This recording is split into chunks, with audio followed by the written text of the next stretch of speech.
Hello everyone, in this video I'll be showing you a Death Swarm multi-class of the Death Domain Cleric and the Swarmkeeper Ranger in Baldur's Gate 3's patch 8. There's some surprising synergies here. We'll get 2 attacks, some decent spells, and this was a thematic requested build, so we'll first be starting off as the Death Domain Cleric. This gives us the Reaper ability here, which targets 2 targets with a necromancy cantrip, giving us a lot higher damage output in the early game. I'd recommend making the cantrip here Bone Chill, because then we can take both Bursting Sinew and the Toll the Dead spells as our cleric spells. And then we also get Sacred Flame if there's anything that's vulnerable to radiant damage like Shades in Act 2. We'll also be going with an ability score spread of 16 Wisdom, 14 Constitution, and 16 Dexterity. This allows us to use some weapons and medium armor efficiently, and 10 Strength and Charisma as well. So I'll also be showing off gear as well as combat in this guide. Into level 2, we get ourselves the Touch of Death Channel Divinity. This gives us extra necrotic damage on our attacks, and we can attack twice, which is very useful.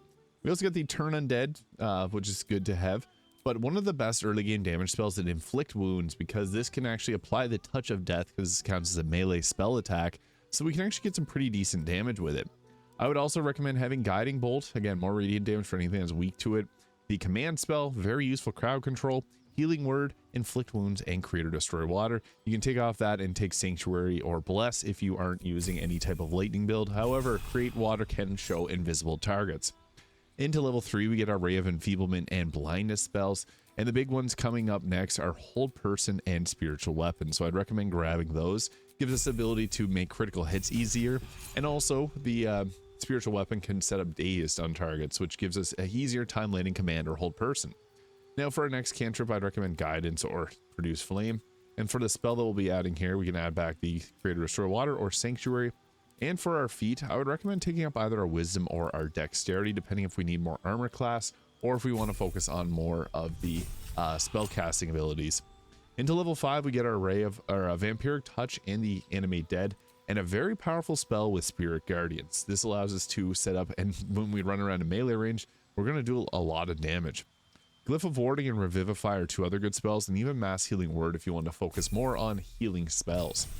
Into level 6, we get the Inescapable Destruction, making us ignore resistances to necrotic damage, so that our necrotic damage is much better, because there's a lot of resistances later on in the game. We can also take the Glyph of Warding or Mass Healing Word spell here. And at this point, I think it's best to multi-class in. We could go ahead and get the Blight spell here, but we're going to add in the Ranger, which gives us the Favored Enemy. We can go with the Ranger Knight will give us heavy armor proficiency if you really want to have it. And the Bounty Hunter will give us an increased chance to land our ensnaring strikes. So it gives enemies disadvantage on their rolls. Either the Ranger Knight or Bounty Hunter are good. And the Natural Explorer, I like the Beast Tamer, but I think it's actually best to go to the Wasteland Wanderer Fire to get resistance to fire damage. It's just good to have that extra damage resistance. Into level 2 here of the Ranger, I'd recommend taking our Ensnaring Strike, Hunter's Mark, or the Hail of Thorns. I'm going to go with the Hunter's Mark there. And for the fighting style, we're going to go with the defense for +1 armor class. Although you can take Archery if you really wanted to, and even take Sharpshooter to increase our ranged weapon attack damage. At next level here, we're going to be going with the Swarmkeeper here, and for the spell, I'd recommend either Longstrider or Hail of Thorns. And for a Gathered Swarm, these will do piercing damage and push the target, Jellyfish will shock the target and do lightning damage, and the Flurry of Moths can blind the target and do psychic damage. It is only a blind until the start of their next enemy's turn, so it doesn't actually affect their attack rolls, unfortunately, but it'll give us advantage on ours. At level 4 here, we can change our Swarm, or we get ourselves a feat. Now we can go with that increased Dexterity or Wisdom, depending if we're going to focus more on spell casting or melee attack rolls. And we can also go with Savage Attacker. That's another decent choice to go with. Alert for the +5 to Initiative. And as I mentioned, the Sharpshooter feat, which gives a +10 to our range attack rolls and damage rolls and -5 to their attack rolls. I think Dexterity increase works pretty well, though, if we want to make ourselves pretty tanky. At level 5, we get an extra attack, and we also get the Web spell, which is a concentration-based spell. And we have to choose from level 2 spells. This gives us Spike Growth, which is another spell that does require concentration, so something like Longstrider can also work great here if you don't want to take Spike Growth, or if you like having that option there, it's another good choice. At level 6, we could go with the Favorite Enemy here, but I think it's actually best to go ahead with taking the Cleric, because this will give us the level 5 spell slot. And with this, we can then upcast some of our more powerful spells, and it does remove your spell slot selection if you just swipe off, or to switch off of here, so you do have to reapply the spells that you want to take. So we'll just go ahead with something like this. Guardian of Faith is another good choice if you don't want to use Create or Destroy Water, because this can help out with protecting the team. And Banish is another not too bad one, but it does require concentration.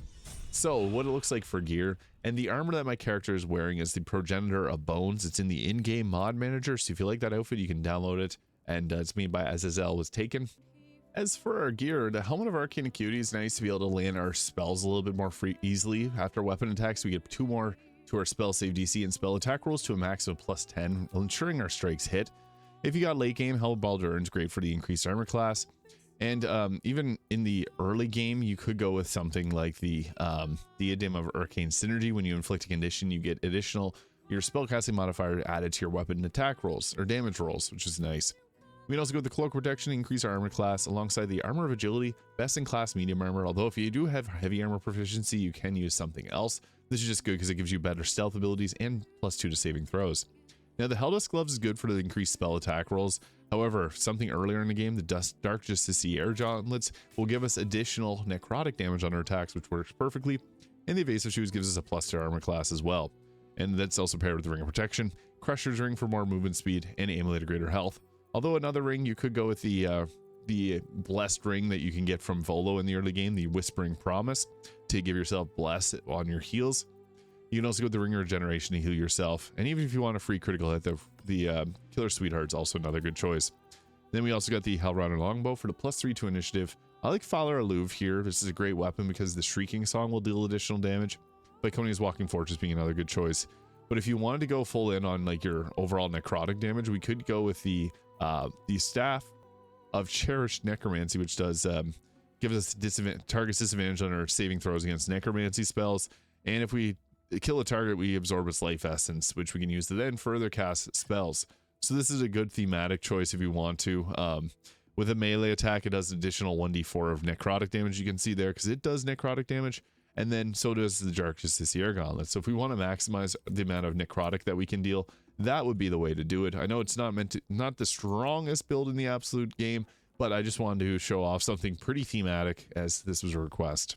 Before you get into combat, it's always nice to have our Spirit Guardians up. And the best part about this is we get level 5 spells. So if you got the Illithid ability free cast, or if you have a staff that can give you a free cast, you can cast this. If you get like the Staff of Spell Power or anything like that, you can get that free cast to give yourself that upcasted Spirit Guardians at level 5 for the extra necrotic damage. So it's a 5d8 of necrotic damage. So it's a nice boost if you didn't want to use up a spell slot for casting. As for our first turn in combat, it's likely best to run around and try to apply Spirit Guardians as much as you possibly can, because that extra damage is nice, and unfortunately you can eat some opportunity attacks if you're not doing too well with that management of it, but it's good damage from the upcasted version of this. Now another thing that we can do is we got the ability to use 2 cantrips on a target, and they'll have disadvantage on the saving throws. So like Toll the Dead, we can actually hit with 2 targets at a time. This is a kind of cool synergy here, because we were able to take out 1 target there we wanted to, that target saved on it. That is fine. Now what we can also do is do melee attacks, which will proc the ability that we got, Touch of Death. So if we go with our attack there, we got a critical hit. We didn't need to use the Touch of Death. But we also get the Flurry of Moths teleport, so we can use that to teleport to a new location, which is pretty nice. So that gives us a little bit further damage. And then we can go ahead here with our second attack. Again, getting those extra damage die of necrotic damage is pretty nice. And if we don't take out the target, we can use the Touch of Death to finish them off. And when it's our turn again, remember, you can always run around and reapply your Spirit Guardians. The nice 25 damage from that is worthwhile applying, so we want to set that up as much as possible. And then we can go ahead with using like the Hold the Dead here on 2 targets again. That's just going to be a good option for damage. You can sometimes get lucky if they don't save and take out a target. Now that was one of our attacks. We may as well use this here to use our Touch of Death if we need to use it for the additional. It was 19 damage, pretty useful. And then we can follow up with our next attack with an Ensnaring Strike if we didn't have our Spirit Guardians up, or just a regular weapon attack here and just go with the bow attack, and then use a Flurry of Moths to deal a little additional damage with our flurry there.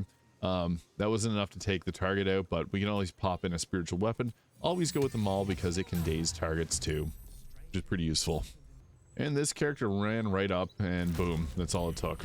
So yeah, you can dual cast your necromancy cantrips. You got the touch of death on your melee attacks. You even got inflict wounds if you want to go all in on it, but getting additional 1d4, 2d4 basically necrotic damage is nice to have. We got crowd control, we got the spirit guardians. Yes, this is the most powerful build in the game, but still having level 5 spirit guardians and being able to spell or melee attack and spell cast is pretty nice, and it ignores all resistances to the necrotic damage, so very useful. Let me know your thoughts in the comments. Hit the subscribe button below if you haven't already, and I'll see you all in the next video.